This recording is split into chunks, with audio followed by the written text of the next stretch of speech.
नेस्त नाबूद किया गया। पाकिस्तान को ये स्पष्ट संदेश दिया गया कि भारत की संप्रभुता पर हमला करने की कीमत बहुत बड़ी चुकानी पड़ती है। जब बात देश की सुरक्षा की आती है तो भारत कोई समझौता नहीं करता है, उसको मट्टी में मिलाने का काम करता है। भाइयों, आप कहिए जिस प्रेम त्याग और भावपूर्ण स्नेह से आज मेरा स्वागत किया है, उसके लिए आप सबका मैं भी हृदय से आभार प्रकट करता हूं।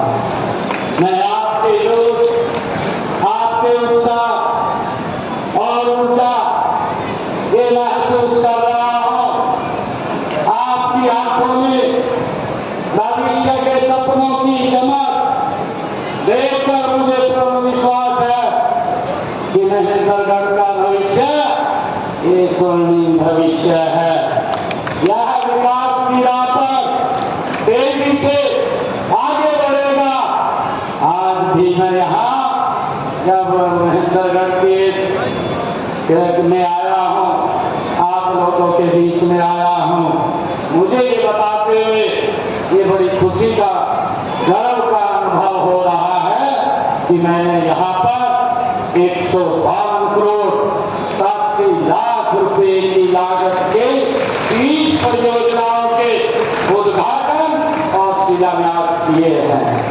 इनमें से 81 करोड़ 49 लाख रुपए की लागत की 15 परियोजनाओं के आज उद्घाटन हुए हैं तथा 72 करोड़ 38 लाख रुपए की लागत की 15 परियोजनाओं के शिलान्यास आज किए गए हैं। मुझे बताते हुए कि 2014 में अगर हम देखें जब ये भारतीय जनता पार्टी की सरकार बनी थी, क्योंकि इससे पूरा 10 वर्षों तक कांग्रेस की सरकार रही है, मैं कांग्रेस की सरकार का भी थोड़ा सा बखान करना चाहूंगा। 10 वर्षों में कांग्रेस ने इस क्षेत्र के अंदर विकास कार्यों पर 700 करोड़ रुपए खर्च किए। 2014 से आज 2025 हमारी 10.5 वर्ष की सरकार बनी है। 10.5 वर्षों के अंदर हमारी सरकार ने नॉन-स्टॉप महेंद्रगढ़ में 1570 करोड़ रुपए के विकास कार्य करवाए हैं। 1570 करोड़ रुपए। भाइयों, आपकी 1 मिलियन की सरकार में कांग्रेस के मुकाबले डबल से भी ज्यादा काम ये हमारी सरकार ने आदरणीय मोदी जी के नेतृत्व में इस 10 मिलियन की सरकार ने किया है। अब तो हरियाणा के लोगों ने इसमें तीसरा इंजन भी जोड़ दिया है। अब ये 3 गुना गति से ये काम करेगी। मैं आपको विश्वास दिलाने आया कि महेंद्रगढ़ का विकास अब 2 गुना नहीं बल्कि 3 गुना गति से ये महेंद्रगढ़ का विकास होगा। आदरणीय साथियों, ये प्रदेश के विकास का आईना होते हैं। कोई भी शहर है, वो शहर उस प्रदेश के विकास का आईना होता है। हमने महेंद्रगढ़ में निरंतर विकास के काम किए हैं। महेंद्रगढ़ विधानसभा क्षेत्र की बात करूं तो यहाँ से Ambala Kotputli greenfield corridor NH 152D को 10,646 करोड़ रुपए की लागत से हमने बनवाया है। निम्बड़ा माइनर का विस्तार 24 करोड़ रुपए की लागत से किया गया है और महेंद्रगढ़ में रवाना नेत्रपुरा, जगदलपुर, लावन, बंडौर, देवास और जोनावास डिस्ट्रीब्यूटरी तथा जयप्रकाश और खातोला माइनरों का सुधार इन पर 11 करोड़ 30 लाख रुपए से वो किया गया है। महेंद्रगढ़ सतनावी लोहारू सड़क को 8 करोड़ 45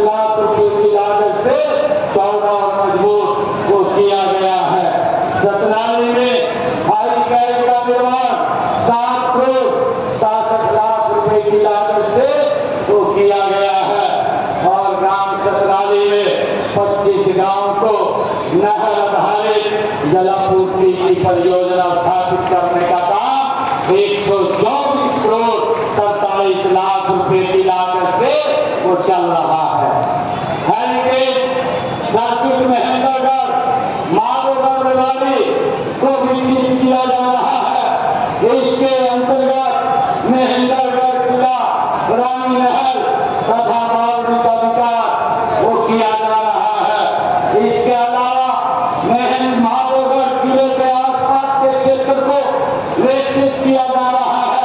अब तक यहाँ पर 29 करोड़ 61 लाख रुपए की लागत से 81% का हमने पूरा कर दिया है। साथियों, यह वो काम है जो कर दिए हैं और उसमें से भी कुछ अभी बताए हैं जो करने वाले हैं उनका तो अभी जिक्र हमने नहीं किया है, वरना ये देश बहुत लंबे हो जाते। हम माननीय प्रधानमंत्री नरेंद्र मोदी जी के विकसित भारत के लक्ष्य को पूरा करने के लिए एकजुट होकर के आदरणीय मोदी जी के नेतृत्व में काम कर रहे हैं। हरियाणा को देश के विकास का इंजन बनना है। मैं हरियाणा प्रदेश की जनता का हार्दिक आभार करता हूं कि आपने लगातार नॉन स्टॉप तीसरी बार भारतीय जनता पार्टी कमल की सरकार बनाई है। मैं इसके लिए पूरे हरियाणा प्रदेश की जनता का, महेंद्रगढ़ की सरदारी का, शाहीनबाग क्षेत्र का दिल से आभार व्यक्त करता हूं कि आपने लगातार ये तीसरी बार सरकार बनाने का भारी बहुमत से काम किया है। अब ये ट्रिपल इंजन सरकार, मैंने कहा है कि 3 गुना गति से ये काम कर रही है। इसकी गति का परिणाम हमने विधानसभा चुनाव में अपने संकल्प पत्र में जो 217 वायदे अपने संकल्प पत्र में किए थे, उनमें से 22 वायदे तो हमने पूरे कर दिए हैं और 90 ऐसे संकल्प हैं जिनके ऊपर गति से काम चल रहा है। हम इनको तेज गति से पूरा करने का काम हम करेंगे। साथियों, हमने चुनाव में कहा था कि हमारे लिए हमारा संकल्प पत्र केवल घोषणा नहीं है, वो हमारे लिए एक भगवान का रूप है। जनता को दिया गया वचन और मैं आपको विश्वास दिलाता हूं कि किए गए वादे के हर एक वाक्य को मैं सबसे पूरा करने का काम ये हमारी हरियाणा सरकार करेगी। भाइयों, नए मंत्रिमंडल के गठन के तुरंत बाद हमने हरियाणा प्रदेश के युवाओं से वायदा किया था। हमने कहा था, क्योंकि कांग्रेस ने उसके ऊपर भी वादा लगा दी थी, कोर्ट में जाकर के चीफ इलेक्शन कमीशन के पास जाकर के उस भर्ती को रोकने का काम किया था। और हम लोग बोलते थे, विधानसभा के चुनाव में बोलते थे कि भाई हमारी सरकार बन रही है, मेरे हिस्से में 2000 नौकरी आ रही है और मैं अपने हिस्से की पूरी नौकरी दूंगा। कोई जनता प्रत्याशी बोलता था, मेरे जितने हिस्से में नौकरी आएगी उतनी नौकरी दूंगा। कोई प्रत्याशी बोलता था कि आप मुझे 50 वोट दें, मैं 1 नौकरी आपको दूंगा। इस प्रकार से बोली नौकरी लग रही थी। भाइयों, युवाओं के अंदर इस बात का डर था, युवाओं के माँ बाप ने इस बात का डर था कि अगर कांग्रेस की सरकार बन गई तो ये नौकरी हमारे बच्चों को नहीं मिलेगी। मैंने युवाओं से वादा किया था, 11 तारीख को भारतीय जनता पार्टी की सरकार तीसरी बार हरियाणा में बन रही है, आप सबके आशीर्वाद से बन रही है। मैं आपको विश्वास दिलाता हूं कि मैं शब्द बाद में लूंगा, पहले अपने युवाओं को नियुक्ति पत्र दूंगा। एक समय के अंदर 25,000 युवाओं को नियुक्ति पत्र देने का काम पहले किया गया, बाद में शर्त ली गई। हमने जो बात कही थी, बिना पर्ची बिना खर्ची के युवाओं को नौकरी देने का काम ये हमारी सरकार ने किया है। हमने जो बात कही भाई, उस बात को पूरा किया है। हमने खुशी है कि हमने अब तक हरियाणा प्रदेश के अंदर 1,75,000 नौकरी बिना पर्ची बिना खर्ची के हरियाणा के युवाओं को देने का काम हमारी सरकार ने किया है।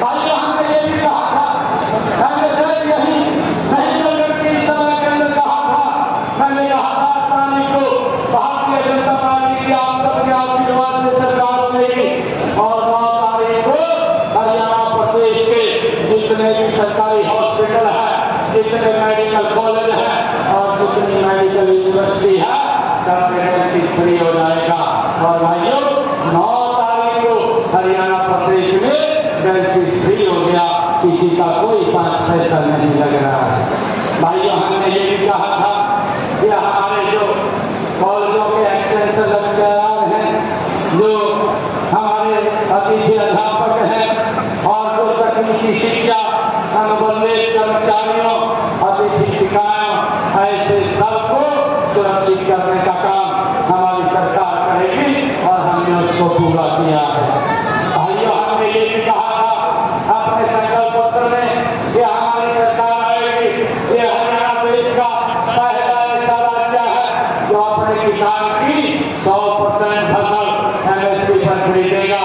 हमने उसको लागू कर दिया है। हरियाणा प्रदेश के किसान की फसल अब 100% हरियाणा सरकार MSP पर खरीदती है।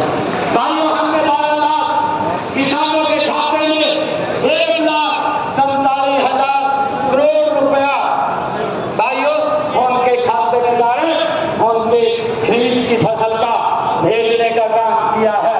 नहीं तो अपनी फसल को बेचने के बाद लंबे समय तक पैसा लेने के लिए इंतजार करना पड़ता था, परंतु अब डायरेक्ट उनके खाते में पहुंचाने का काम ये हमारी सरकार ने किया। हमने ये भी वायदा किया था कि हमारा जो पट्टेदार किसान है, लंबे समय से जो काश्त से कर रहा मालिकाना हक नहीं है, हमने अपने विधानसभा में अपने संकल्प पत्र में कहा था उसको लेकर के आए और बिल हम लेकर के आए। उस बिल को हमने विधानसभा में पास किया। आज हरियाणा प्रदेश के जो पट्टेदार किसान थे उनको मालिकाना हक देने का काम ये हमारी सरकार ने किया है। भाइयों हमने ये भी विधानसभा में बिल लेकर के आए, संकल्प पत्र में कहा था कि जिन लोगों ने पंचायत भूमि के ऊपर अपना मकान बना लिया है, पिछले 20 साल से बना हुआ है, वो भी भाइयों हमने उनका 2004 का कलेक्टरेट लेकर के मालिकाना हक देने का निर्णय ये हमारी सरकार ने किया है। ऐसे लोगों को 500 वर्ग गज का ये प्लॉट देने का काम हमारी सरकार ने किया। मुझे ये भी खुशी है कि हमने अपने संकल्प पत्र में कहा था कि हम जो हमारी माताएं बहनें हैं जिनके घर में गैस का सिलेंडर 500 रुपये में पहुंचेगा, जिन परिवारों